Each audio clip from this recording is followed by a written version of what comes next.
High, welcome to my mini blog. তো আজ কিন্তু সবাই 5টার মধ্যেই রেডি হয়ে পড়েছিলাম।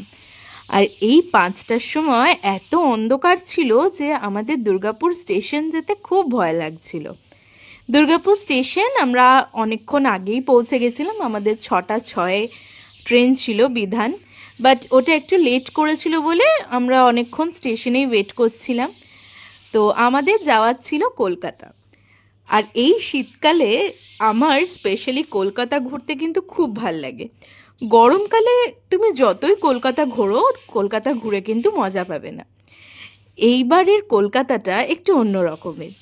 ইন্ডিয়ান মিউজিয়াম থেকে শুরু করে সায়েন্স সিটি থেকে শুরু করে সমস্ত রকমের জায়গাগুলো আমরা ঘুরবো বলে ঠিক করেছি। আস্তে আস্তে সমস্ত রকমের ভিডিও আমি আপলোড করব। একসাথে তো সব কিছু ছাড়া সম্ভব নয়, তাই অল্প অল্প করে আমি প্রত্যেকটা ভিডিও ছাড়ার চেষ্টা করব। তো এই দুদিন আমরা কিন্তু খুব আনন্দ করব, খাবো, ঘুরবো, এনজয় করব। আর হ্যাঁ, কলকাতা মানে জিনিসপত্র কেনা তো নিশ্চয়ই থাকবে। দেখা হচ্ছে সেকেন্ড পার্টে। Till then, tata.